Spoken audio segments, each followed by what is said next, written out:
Cervical instability-induced vagus nerve injury is called cervicovagopathy. Vagopathy just means injury or degeneration of the vagus nerve. So we determine that by taking measurements of the vagus nerve. So we generally find in people who have POTS or heart issues like arrhythmia or tachycardia that the vagus nerves are smaller compared to other people. And then the person's HRV is low. Now, one of the things that you can do at home, or we do in the office here, is we put an HRV monitor on you, and then we have you in various neck positions. So we have the person hold their neck in certain positions, and we see, does the heart rate variability go down? So it could be that a certain motion causes a person's heart rate variability go down. Then you know that vagal nerve impulses are getting blocked or interrupted with that neck motion. So that's a sign that there's a cervical cause for the person's heart condition. So this is interesting. So the vagus nerve can cause excessive SA node activity, AV node activity, because remember, the vagus nerve is inhibitory. There's various parts of the heart where you need the vagus nerve inhibitory inputs there so the heart rate isn't so high.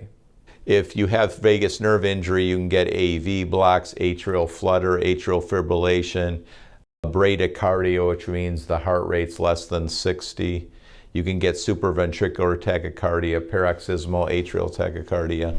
And of course, if it gets really bad, you can really be prone to life-threatening arrhythmias.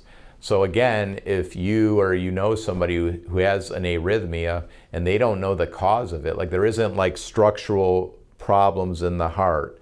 The atrium are normal size, the ejection fraction's fine, and it's like the electrical circuit of the heart is all screwed up.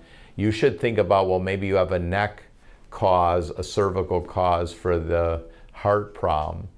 So somebody who has like cracking of the neck, clicking of the neck, they were in a car accident, then the heart condition started. You know, you got to think, well, maybe there is a cervical instability, and if there is, the way we determine that is by a digital motion x-ray. A digital motion x-ray can show the instability, and when instability is found, of course the treatment is prolotherapy.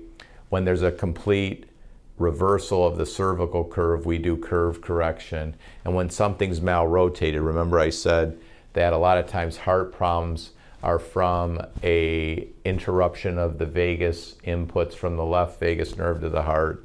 So sometimes the vertebrae are rotated to the left, and that's disrupting vagus nerve flow. So in that situation, we do an adjustment. We do an adjustment to better align the vertebrae. And interestingly, there's plenty of patients, and I'm sure there's plenty of people even watching this, that they know that there's a neck arrhythmia connection because they move their head, because I've had patients even recently where they move their head and all of a sudden there's an arrhythmia or there's tachycardia.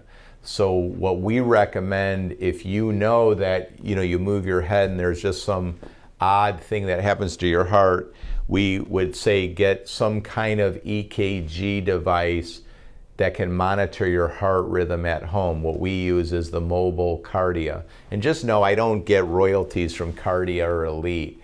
Those are just the kinds that we use in the office. There's lots of good ways to monitor your heart rate at home. But you should do some kind of monitoring at home and then move your neck in a certain way. And you might be shocked to find out, geez, I moved my neck a certain way and all of a sudden my heart rate jumps from like 80 to 100.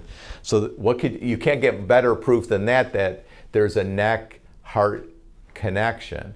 If there's a heart-neck connection, then you got to go to somebody who does structural medicine.